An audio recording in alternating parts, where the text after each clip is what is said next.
hard as it gets. Again, hello, my name is David Foster. I want to welcome everybody here today. This is a special occasion. We're here to dedicate some things, so I just want to get it going and keep on schedule with everything if we can before the rain comes. One of the first things I want to do is the fact that I like to give everybody credit where credit is due, is I want to start to read off some of the names of some of the people who've made this all possible.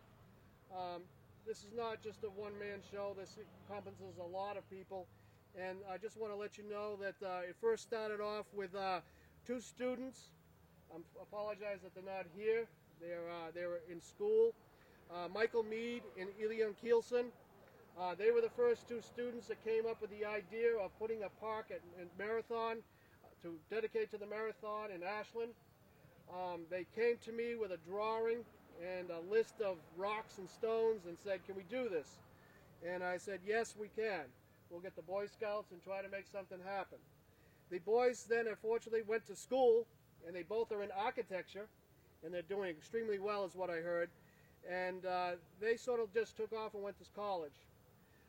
That's where I just picked up the ball and kind of went with it. That was over 5 years ago. Again, I want to thank Michael and Elian for all that they did. It was their idea, it was their concept. It was their idea to say that let's put Ashland on the map for this reason. I got to also thank Lyle Platt from the Mass Turnpike Authority. That is where I picked up my funding. Leonard Fournier, again, he worked for the Mass Turnpike Authority at the time. That is where the grant came from. I need to thank Maurice and Gary Architects. That is their plan that sits in front of us. They are the ones that designed this place. I need to thank New England Infrastructure. The three hard-working guys, they're Todd, John, and Brian. They're the ones that did all this work. And a lot of the work was done by hand and shovel. They are terrific and they worked extremely hard.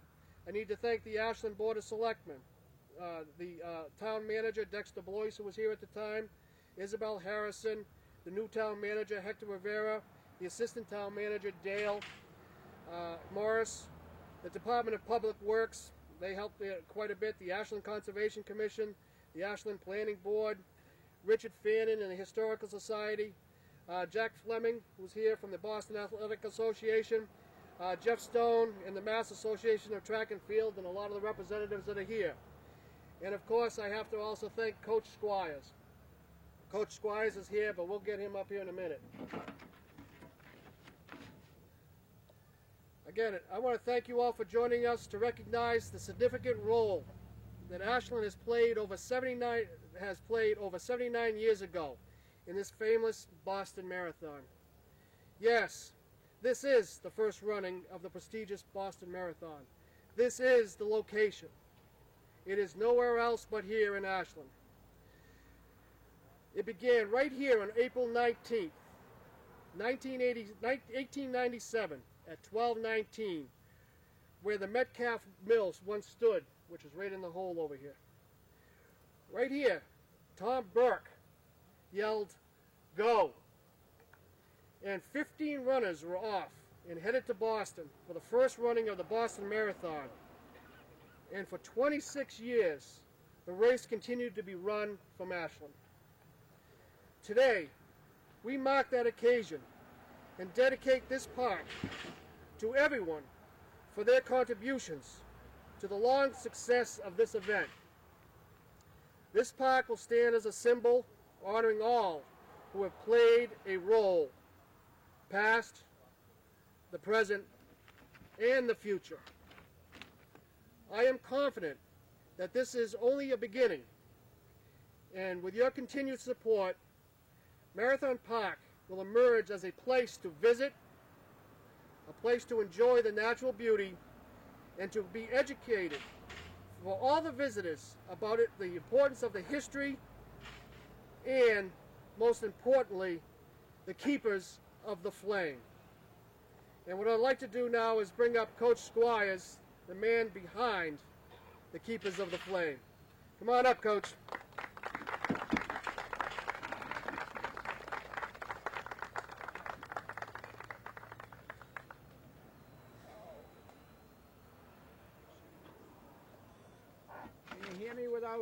without the mic?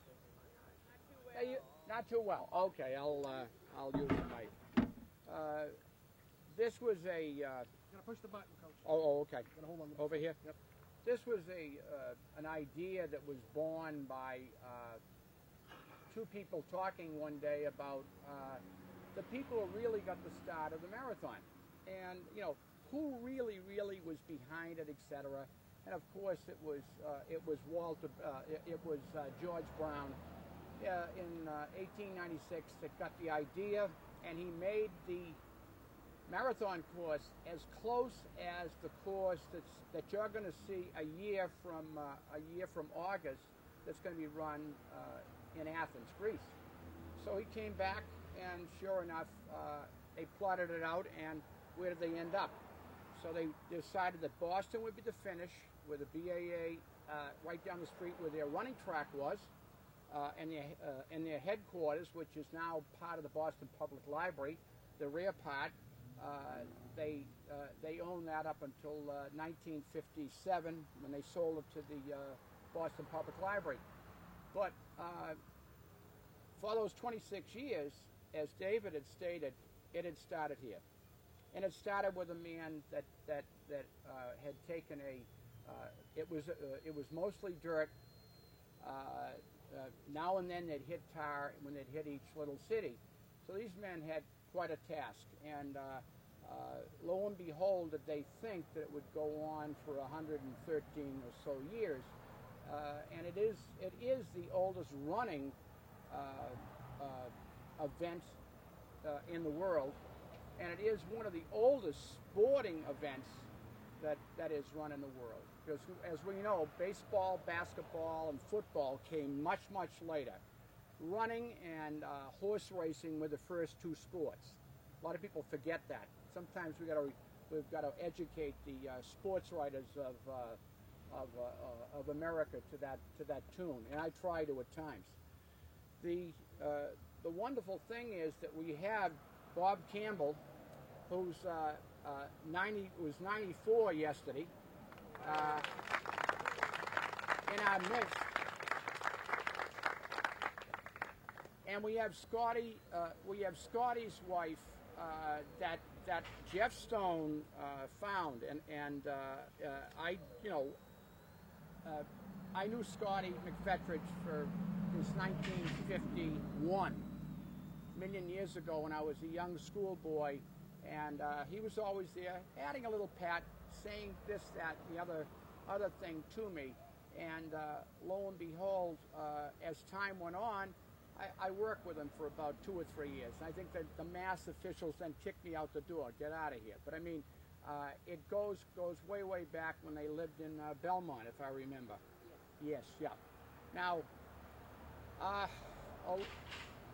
I'd like to, first of all, thank Bob's family that have come here today, and we've got Patricia and Patricia Ellen, Steve, Jack, and Mark, who, when I first met them as little children in Watertown, probably in 1957, I think was the first meeting, and Louise, Bob's wife, wonderful woman, always come in the house. There'd be a muffin and a cup of tea, and then Bob would preside and tell the athletes what was what. And as time went on, Bob's hobby of which he doesn't do much now, but flowering, that was it. He had the best flowers, I think, in all of Greater Boston. I mean, without a doubt.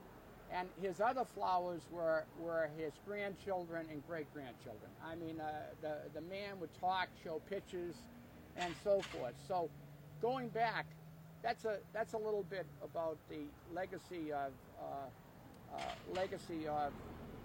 different, of the family and what was what. But Bob's front living room was a great source, a phenomenal source of knowledge that Bob had. A lot of people don't realize realize it, but Bob Campbell, who was the New England 6-mile champion 3 times, who was the New England cross-country champion, suffered from asthma so badly that many, many times he'd have to walk off the course wheezing. Now, in this day and age, the man wouldn't have to go through. But again, his effort, his drive allowed him to obtain what he did and go to and run in national championships meets. And what he did was he was a coach, and people don't realize that what he did was he coached people like myself and others. He gave us ideas, he gave us plans, and he was so good that I think some of you know of a magazine called Runner's World. Well, Runner's World was right here. The Runner's World idea was a magazine that was done out of New Jersey by a very, very well-known and famous runner, and he needed long-distance ideas. The fellow was like a middle distance kind of a runner and a steeplechaser and a miler, and Bob became the distance coach. And this log that he presented later on was drafted, and that's when Runner's World came along, when a fellow out in the Midwest decided he was going to make a lot of money. He sure did. That magazine now has about 1,000,010 subscribers, and it comes out monthly. Now, my own feeling about Bob, and a lot of I'm not going to even mention a lot of the athletes that he's coached, but I know some of his athletes are here today, and Kenny Mueller, a regional and national caliber and Olympic trialist, and John Boris, the national junior marathon champion, and Bob Sullivan, who was on national teams, and there's probably some others out here in the midst that I'm going to miss. So afterwards, please come over and say hello to Bob and give me a name. But we had, I myself owe Bob a tremendous, I'd say, debt of gratitude. In 1960, through circumstances, I was going to run one more race in my life, one. And I decided that I'd run the mile. I'd run all the races all the way up to 10 miles. And I really wasn't. I was more of a short distance runner. I was pretty good at that distance, the shorter distances, but not long. So my mentor I went to was Bob Campbell, and Bob got me through. So I finished 20th in the Boston Marathon in a 13-week program that we devised. He had me on the marathon course twice a week, and he told me that if you're not ready for the hills, you may as well forget about it. So, again, these ideas that were spawned on me, and then later on in life, I was a coach of short distance, and I never thought I'd become a marathon coach. But many of those ideas, and I've mentioned it, and it's been in written material, people have seen it, but Bob Campbell was my first distance coach. And I'm pleased that the man is going to get credit. Now, a little bit about these men. Let's work our way back. Everyone, I kind of think, knows Jock Semple. Now, Jock was a colorful fellow. If you don't know him, God help us. Jock's probably up there and he's going to throw something down at me.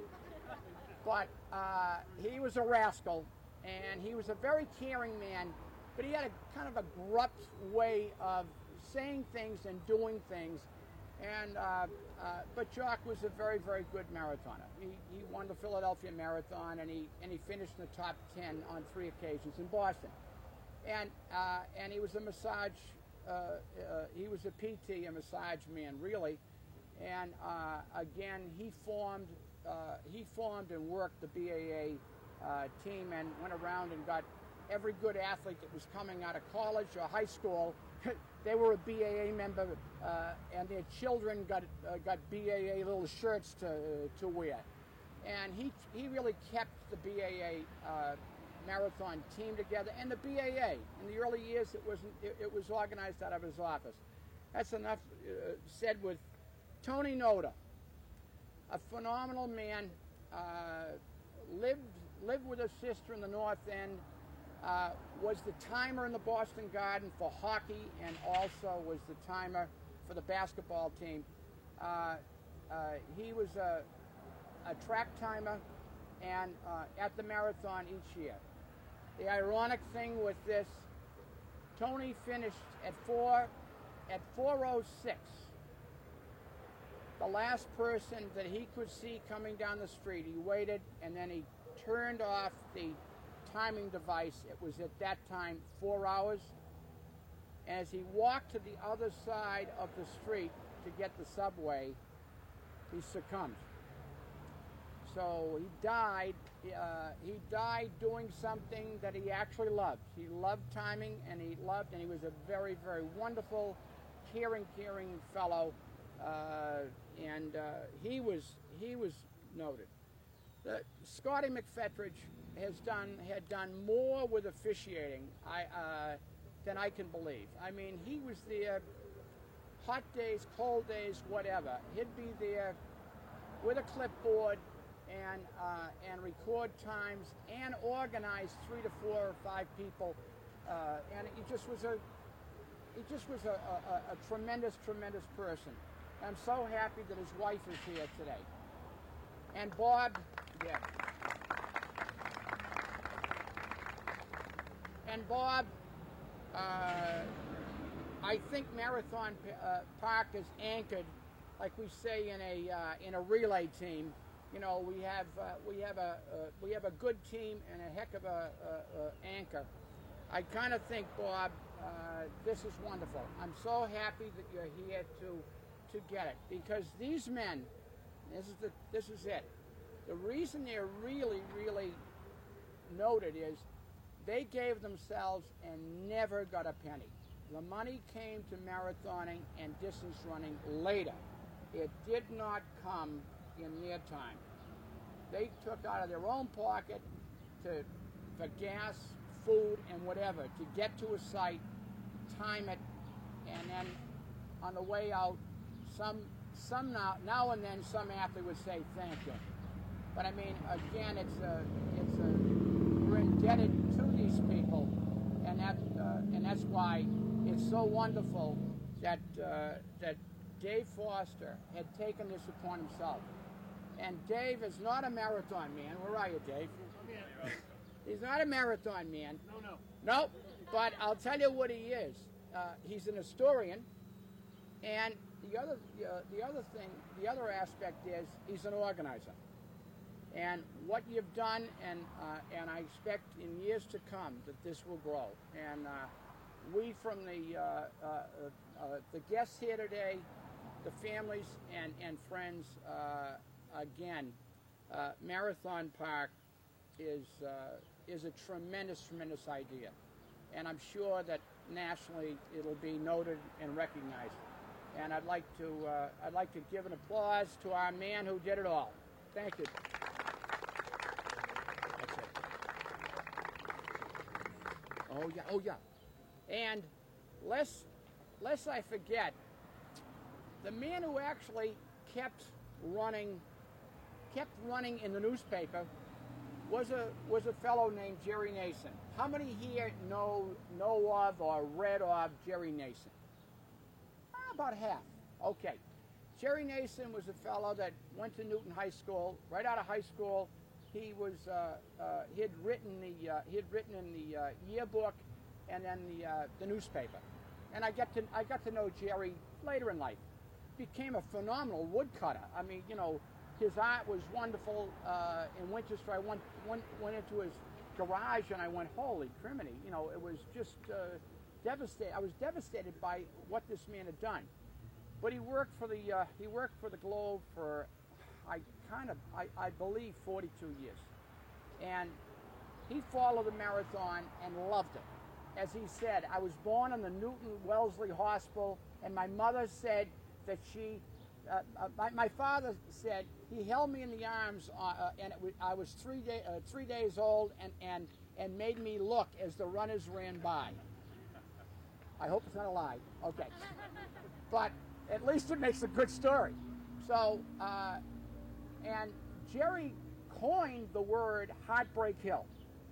Now, do you know how it came about? Oh, no, you don't. Only I know.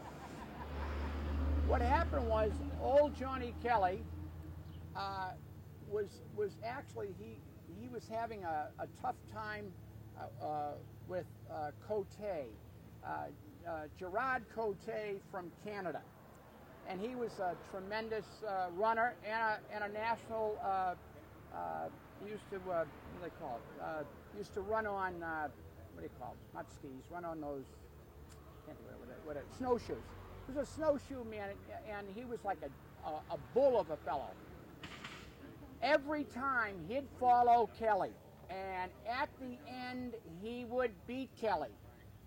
And that was it. So he understood Cote. But then this day, this well-built American black fellow came up, and he was a fellow coming. And just as he's approaching Heartbreak Hill, old Johnny Kelly, as nice as he had said, he pats him on the back and says, "Good job, you look like you're doing well." And that was the spark. That was the spark, and Kelly lost the race. And when he was sitting in the corner at the clubhouse, VAA clubhouse, Jerry Nason came over and said, "What happened today, John?" And he goes, "Heartbreak." It was Heartbreak on the Hill. That's how the name was coined. Okay? So Jerry was a wonderful guy. He did more.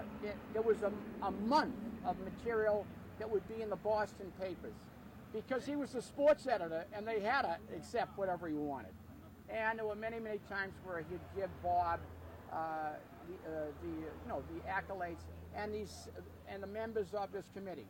They were like him. He gave his heart to the marathon and loved it. So with that, I think I've covered the bases for the people there, and afterwards I'd like to have some of you come over and meet our honored guests. Would you? Thank you. Okay, we got it done? We're good. Yeah, we got it. All right, I see a representative here, Karen Spilka. Do you want to come on up here and just say a few things? Appreciate it, Karen. You can speak nice and loud here. Just hold that thing in. Thank you very much.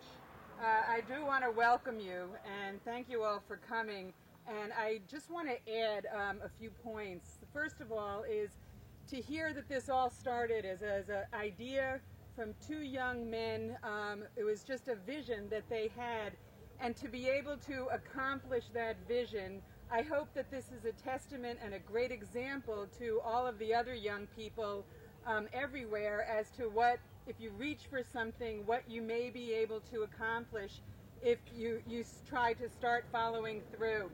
I also do want to add that it also helps a whole lot to have a guardian angel watching over them, and that guardian angel is definitely David Foster, who is Ashland's guardian angel of open space.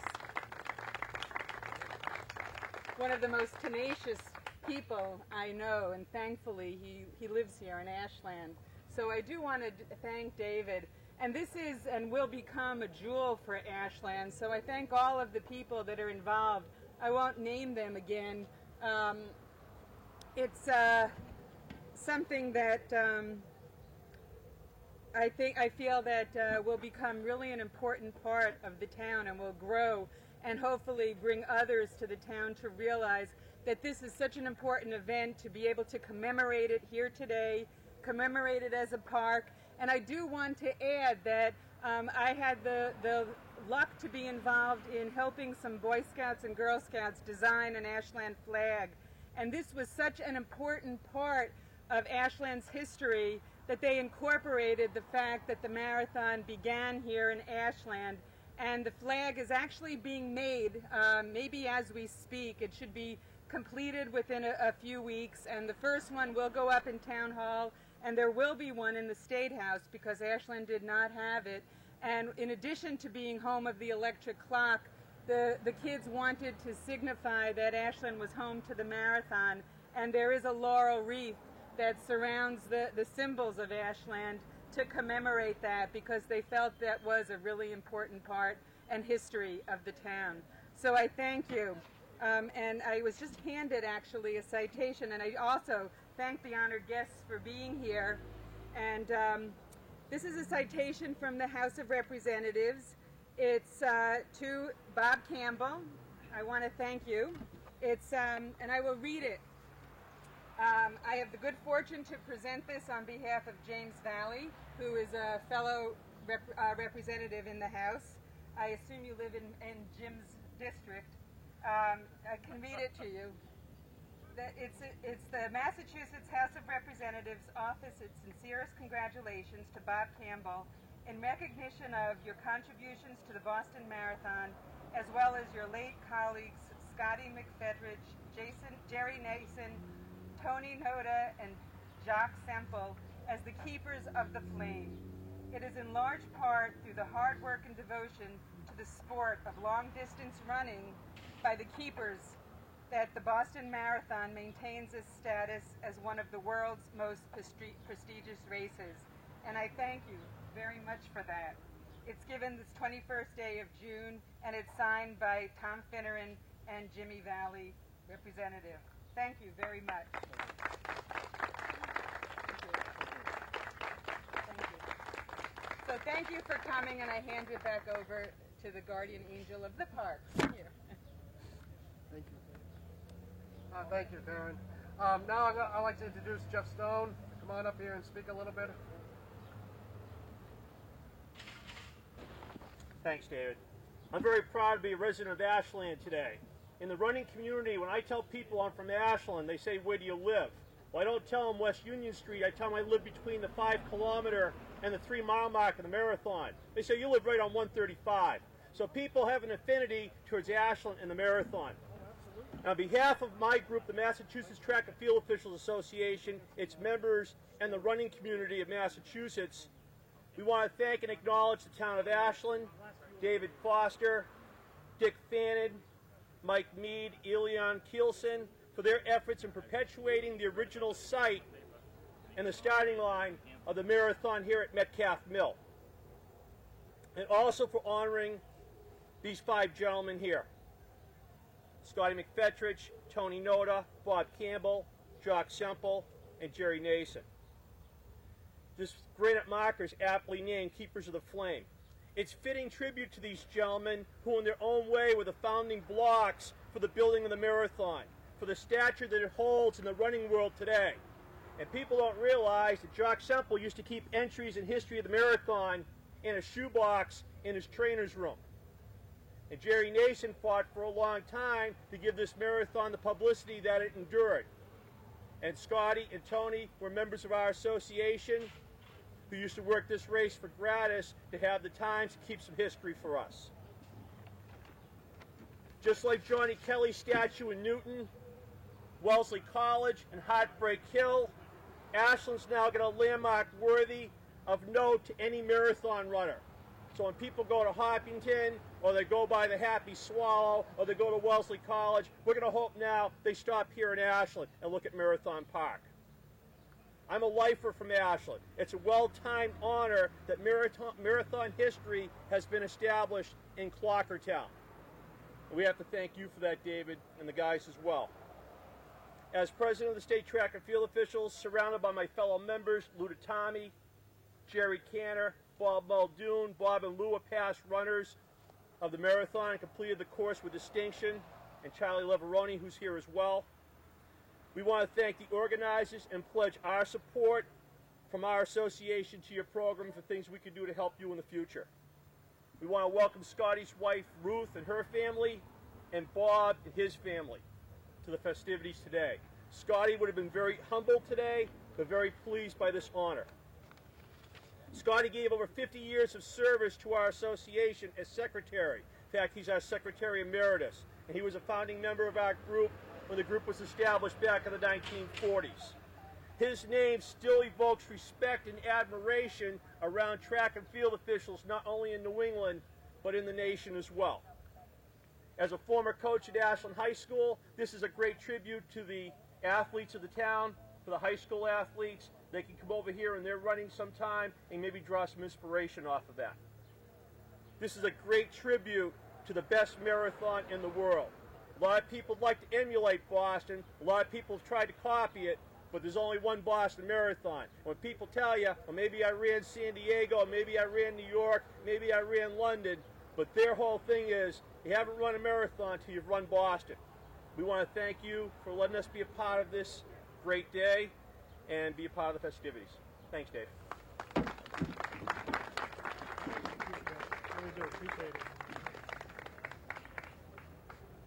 All right, there's a lot of people here. We have some of the architects that helped build the place. We have some of our hard guys from New England that helped build this place. Again, this is a great day for all of us. I really appreciate it. We have a gentleman here who came a long distance who has photographs of Bob way back when, and he's got a photo album. Frank Runny over here has them, and he's willing to share them with anybody, the family people. They're here. They're wonderful old photographs of him. We'll let Bob take a look at himself when he's a younger guy. And again, I want to let you all know that I really do appreciate all this. I thank you very much. Danny Jajeri over here at Burnham's Steakhouse has offered to open up the restaurant. So we can all go over there and have a cup of coffee. There's some food. He's laid some food out and everything. Danny Jajeri and his wife who just left here, they again have been very supportive of this. They know, because they have a restaurant there, they know what I've gone through. They've been very supportive on the days that I've been down and out. And they're willing now to, again, open the restaurant up to have everybody go over there so we all can swap some stories and lie to each other. I want to thank you all for coming again. I really do appreciate it.